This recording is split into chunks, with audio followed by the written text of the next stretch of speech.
It's been revealed that Meghan Markle actually invited herself to this Paris Fashion Week show earlier this month. Now, the Balenciaga designer has claimed that she reached out and she said she would love to come to the show. I mean, Andrew, reading this, it does not surprise me.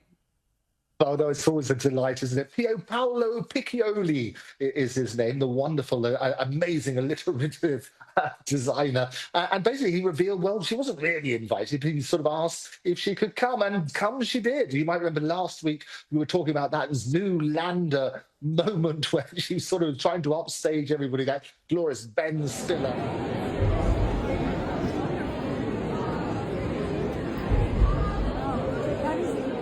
Meghan Markle, she went to Paris to attend the Balenciaga fashion show. She took her entire team. She took Daniel, the hair and makeup artist. She took Marcus Anderson. Now, Marcus Anderson is this interesting character, right? He's considered the second most important man in Meghan Markle's life. He's apparently the head of membership at Soho House, and he's someone she's been friends with since...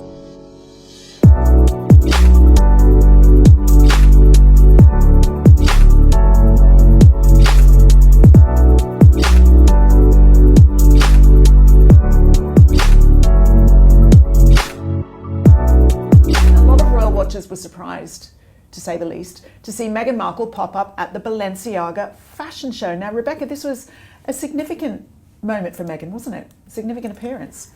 It was a significant moment for her, yes. I think took quite a lot of people by surprise. Whether it ended so well is another question. What made me smile about this, she was going, of course, to support the new head designer of Balenciaga, who is a long-term friend of hers, and she kind of teased her arrival. It wasn't announced in advance. She teased her arrival on Instagram. After her Paris Fashion Week appearance spiraled out of control, Meghan Markle is once again at the center of royal chaos. A leaked backstage clip, frosty run-ins with A-list celebrities, and a haunting moment in the exact tunnel where Princess Diana tragically passed. It's all fueling a firestorm that shows no signs of slowing down. What was meant to be her glamorous return to the spotlight has turned into an international scandal. Stay tuned, because the truth behind Meghan's Paris breakdown is far darker than anyone could have imagined. Moment where she's sort of trying to upstage everybody, that glorious Ben Stiller, rather sort of throwback still to what we did there. But there was also this outrage, if you like, where she's driving round Paris with her feet up and eating her French fries and so on and so forth. And Harry himself, he said he was a bit upset about the comparison that some people were making about her, basically, for Diana, who obviously in the Pont d'Alma tunnel. You might remember on the 31st of August 1997. And they say there was a big backlash about that. And Harry was basically saying it was a massive stretch. It was never her intention to do that. And she was nowhere near the tunnel. But certainly it does appear that she wasn't invited to Paris Fashion Week, but she did invite herself. And there she was. Well, I'm sure it's not going to be the last time she'll be inviting herself to glamorous events. Oh, how are you? Nice to see you. Everything's great. Fast. Puppy. Beautiful Sherry. Look amazing. Oh, how are you? Nice to see you. Everything's great. When she goes to this fashion show, she runs into Anna Wintour. Anna Wintour, it's like she's trying to catch COVID or the plague. She's like, hi, how are you? Kisses, kisses, barely a little kiss. If you remember, Meghan Markle's never been to the Met Gala, right? Anna Wintour has always sort of kept Meghan Markle at arm's length. She said some nice stuff about her, but Anna Wintour is always going to prioritize the royal family. Her arrival on Instagram with the sight of her feet clicking and clacking down a corridor to a very kind of French tune, a very Gallic tune. And then she's kind of documented her entire experiences there on social.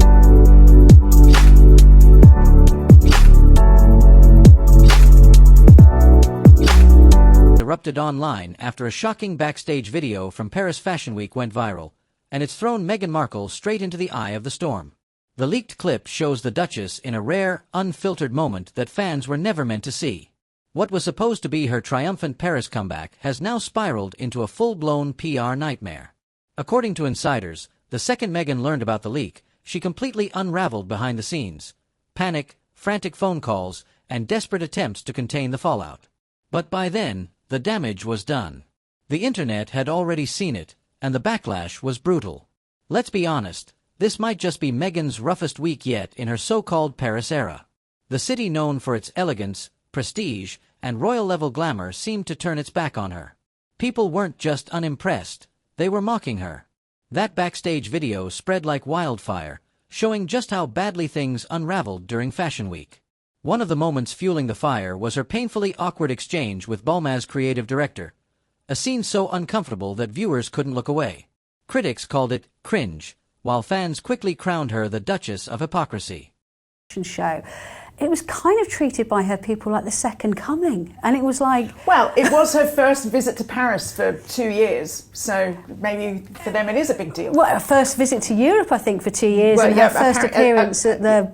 Since the Invictus Games. Yeah, exactly, in Germany, yeah, and her first visit to the Paris fashion shows. But, you know, and I don't want to denigrate the fashion industry because I'm a great champion of, you know, what it does for all our economies. But the way it was lauded, it was like she's a woman going there to sit on the front row, do a bit of clapping and then come home again. Did you like the outfit?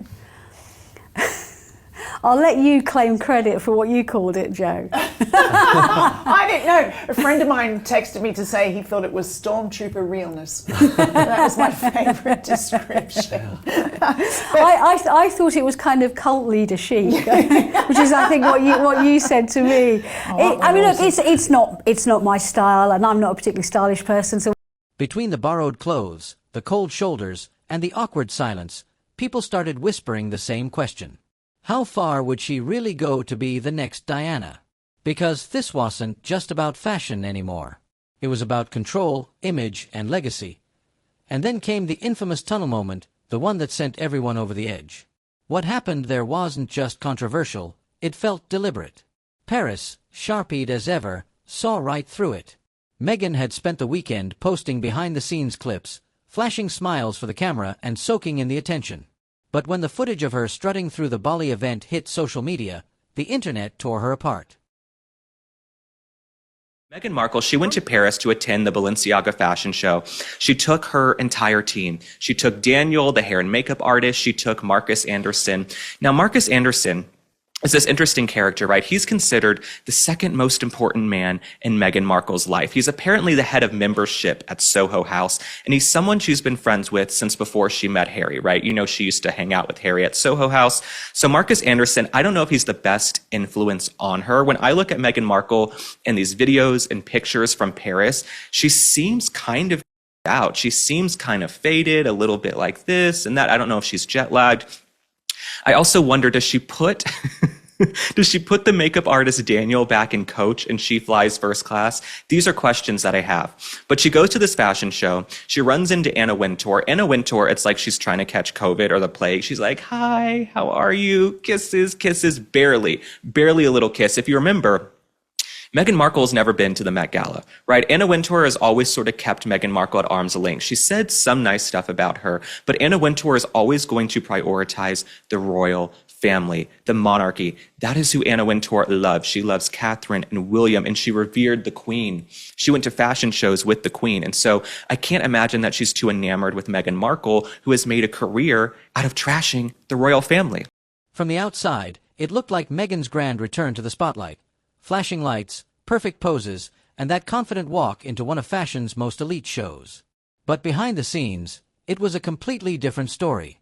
Sources say the atmosphere was thick with tension. There were quiet murmurs about Balenciaga's dark history. Yes, the same brand that faced massive backlash for that disturbing ad campaign featuring children holding teddy bears dressed in bondage-style outfits. The controversy had already tarnished the brand's reputation beyond repair. Yet there was Meghan, front and center, smiling as if none of it had ever happened. To many, that moment wasn't just tone-deaf, it was the final straw. Very well. Now, this entire Balenciaga stunt, by the way, has been, and I'm sorry to invoke the pun myself, car crash. Like, total car crash.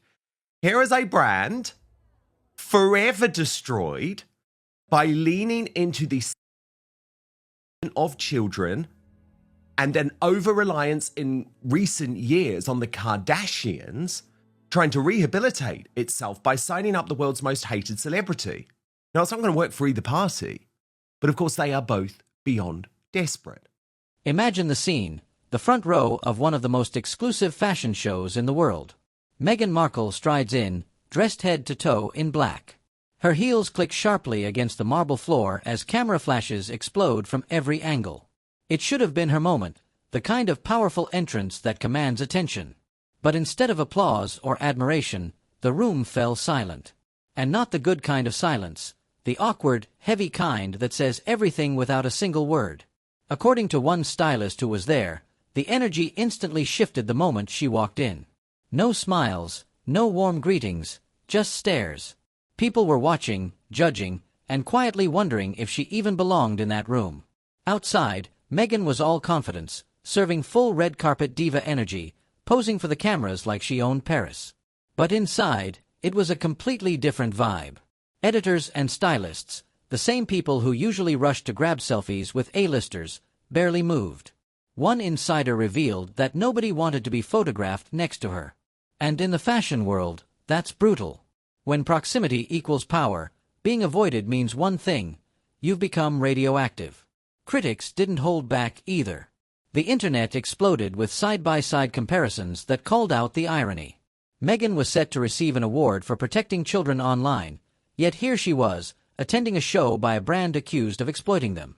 Commentators called it hypocrisy at its finest, questioning how she could preach compassion while aligning herself with controversy.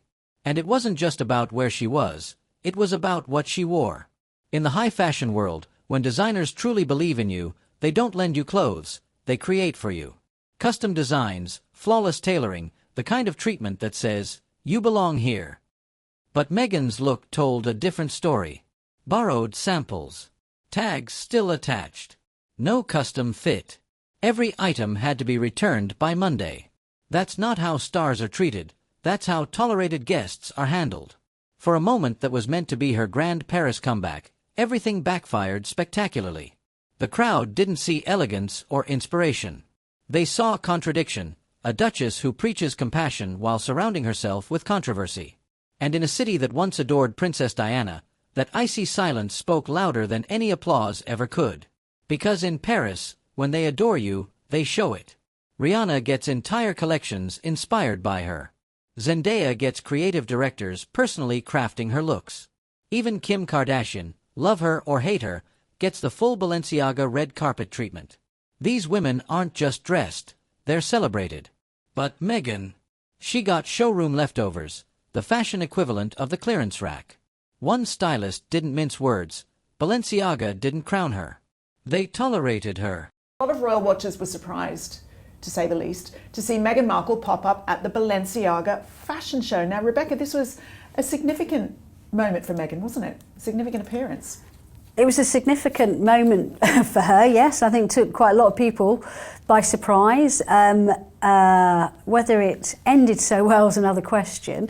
What made me smile about this, she was going, of course, to support the new head designer of Balenciaga, who is a long-term friend of hers. And she kind of teased her arrival there. It wasn't announced in advance. She teased her arrival on Instagram with the sight of her feet clicking and clacking down a corridor to a very kind of French tune, a very Gallic tune. And then she's kind of documented her entire experiences there on social media. But, my gosh, I mean, aside from someone who's, one half of a couple who kind of consider themselves environmental crusaders, flying to... Just as expected, Meghan Markle made sure every eye in the room was on her. She arrived in a dramatic white gown that instantly got people talking, though not exactly in the way she'd hoped. One fashion critic didn't hold back, joking that she looked like a messy version of the Pope after a wild night out. Brutal. But behind the sarcasm was something far more serious, the brand she chose to represent. Balenciaga's baggage isn't something the world has forgotten.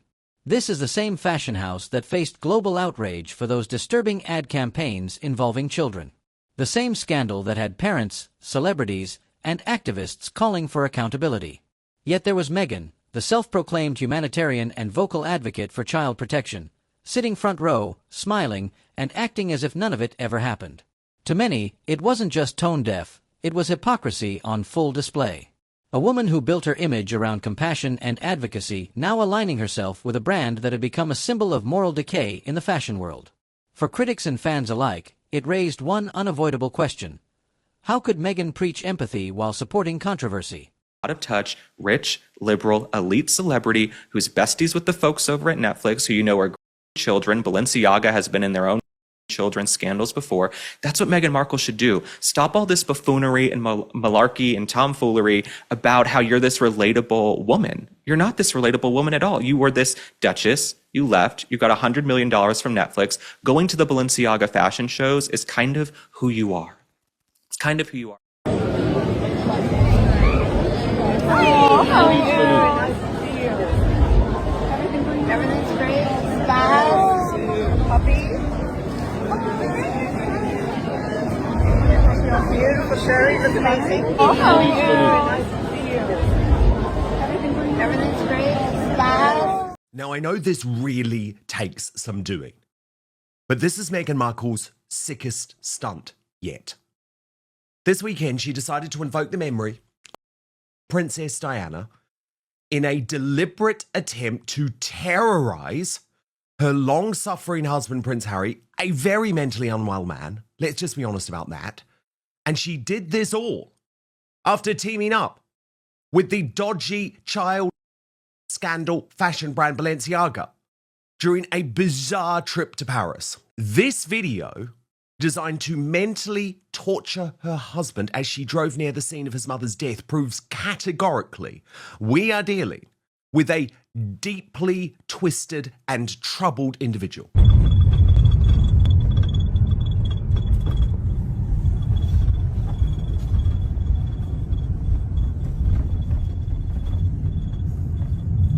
And just look at Meghan's face. The internet absolutely lost it.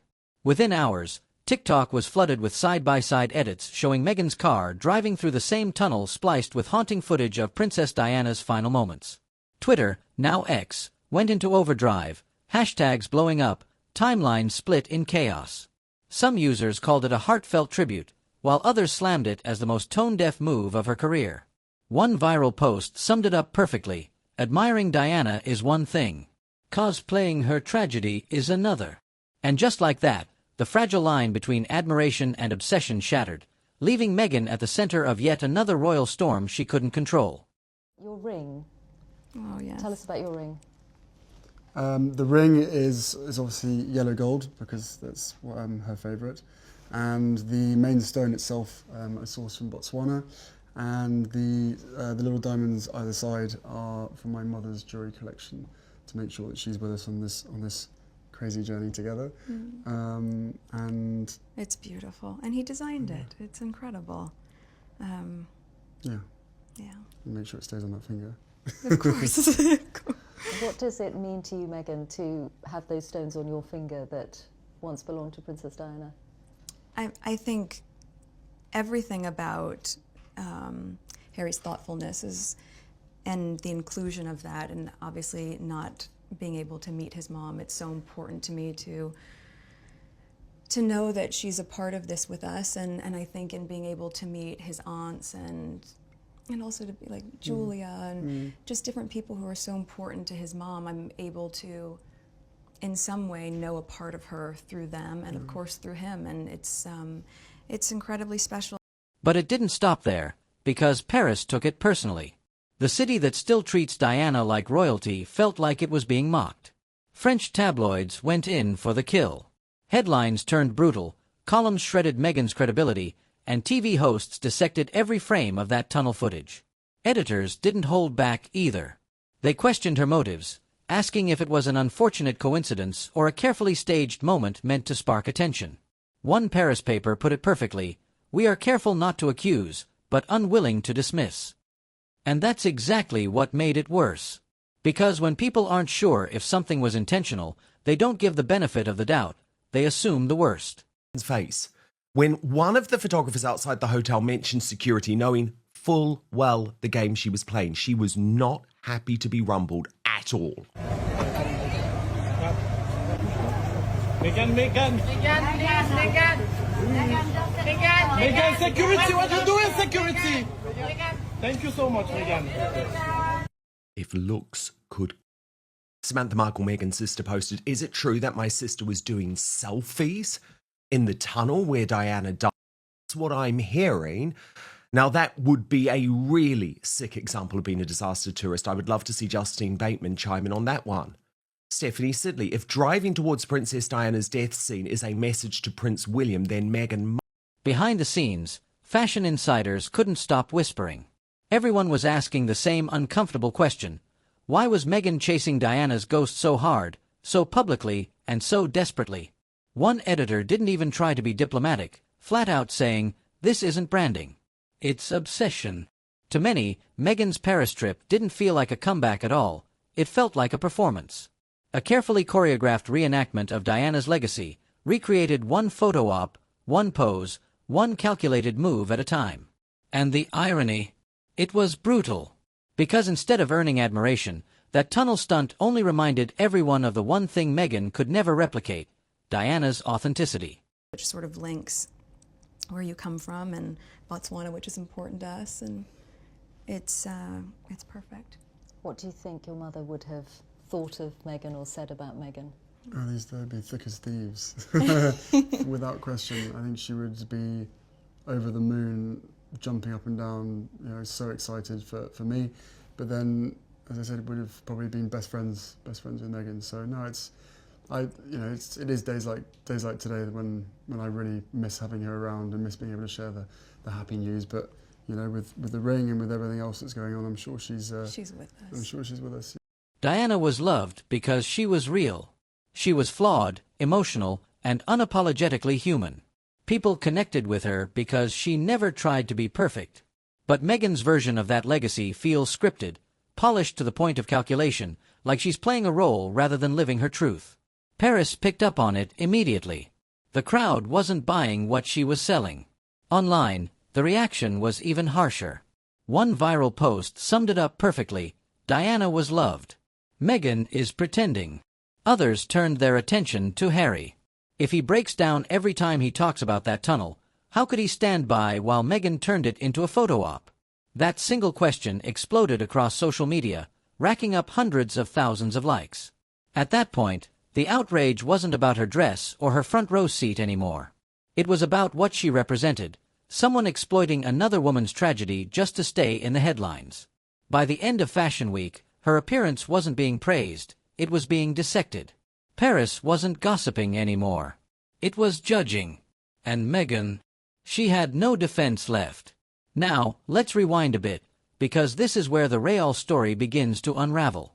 When Princess Diana passed away in 1997, the world mourned. But what most people don't know is that those heartbreaking images of her final moments weren't first sold by British tabloids. They were bought and broadcast by CBS. Yes, the same American network that turned her death into primetime profit.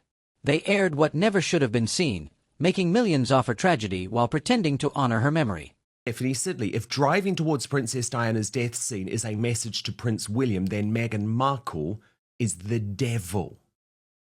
Harry, Meghan's spare. Let's drive by the Pont de Mont tunnel just to trigger H, because that's what I do. And Link Lauren, quite literally a disaster tourist, Instagramming as she... Fast forward to today, and guess which network Meghan and Harry chose to tell their story? That's right, CBS. The same one that turned Diana's final moments into primetime profit. The irony was almost too much for people to handle. Social media exploded with disbelief. Analysts were asking, how can you condemn media exploitation, then partner with the very company that cashed in on Diana's death? Even Harry's closest friends reportedly tried to warn him. They said working with CBS would reopen old wounds. But according to insiders, Meghan pushed for it anyway. And when that Oprah interview aired, CBS got exactly what it wanted, another royal scandal and another ratings goldmine. Critics didn't hold back. They called it hypocrisy in high definition. Old CBS headlines from the 90s were being spliced beside clips from the Oprah sit-down, creating a brutal comparison. One viral post summed it up perfectly. She blames tabloids for Diana's suffering, but works with the same network that aired her dying. That post spread like wildfire, and just like that, the narrative flipped. Even PR insiders started chiming in. A Hollywood publicist told Variety, "Authenticity sells, but hypocrisy kills." And they were right. That CBS interview, which was supposed to make Meghan seem relatable, did the opposite. It cracked the carefully curated image she'd spent years building. Because if your whole brand is about being a victim of the media, you can't turn around and collaborate with the same industry that profits off people's pain. Once Paris picked up on that inconsistency, the illusion shattered completely. Suddenly, everyone was asking the same question. Was any of it real, or was it all for show? Then came the whispers about her so-called humanitarian work. Former staffers painted a different picture. They claimed Meghan loved the spotlight, but not the substance. Obsessed with appearances, allergic to effort. Her speeches? Recycled. Her projects? Ghostwritten. One ex-employee even said, "She's a leader without a vision, just someone chasing headlines." When you add that reputation to the CBS backlash and the Paris fiasco, the pattern becomes impossible to ignore. Meghan was no longer known for her impact, but for her contradictions. A woman obsessed with image, careless with truth. Someone trying to be the next Diana, even if it meant using Diana's memory to stay relevant. And Paris didn't just reveal that contradiction, it magnified it. Fashion Week isn't just about couture, it's a test of power. Designers don't put you front row because of followers, they do it because your presence adds value. And in Meghan's case, her name had become a liability. She wasn't bringing prestige anymore, she was bringing controversy. By day 3, the gossip turned dark. Forget the outfits or the tunnel. The only image people couldn't stop talking about was Meghan standing completely alone. One veteran photographer said he'd never seen a duchess look so isolated. In that world, being desperate is worse than being invisible. Meanwhile, the tunnel story refused to die. TikToks were savage, splicing clips of Harry crying over Diana's death with shots of Meghan smiling and waving just miles from where it happened. One viral caption said, "He cries. She poses." That video alone racked up millions of views in hours. The comments were brutal. "She's using his trauma for PR." Cultural critics joined in too. They said Diana's compassion was effortless. She was empathy. Meghan's version, though, felt rehearsed. One writer nailed it. Diana was authenticity in motion. Meghan is simulation in still frames. And Paris saw that difference instantly. Then came the ultimate blow, Hollywood's silent rejection. Word spread that celebrities were being warned to stay away from her. One stylist overheard a PR manager whisper, "Being seen near her right now is a risk." And in that world, where reputation is currency, that's a death sentence. Meghan wasn't just being ignored, she was being avoided. For someone who built her brand on connection, that kind of isolation is fatal. Spotify cooled off. Netflix trimmed projects. The big ventures she promised, quietly shelved. The woman once chased for clout had become the one people politely avoided. Paris, the city she thought would relaunch her, ended up doing the opposite. The lights were bright, the cameras flashing, but instead of a comeback, it became a curtain call. From glitz and glamour to silence and shade, Meghan's Paris fallout might be her biggest PR crash yet. Once the darling of the spotlight, she's now facing a brutal reality check from a city that doesn't fake admiration. But is this truly the end of her royal redemption arc, or just another chapter in her never-ending rebrand? Let us know what you think in the comments, and don't forget to like, subscribe, and stay tuned for more royal revelations.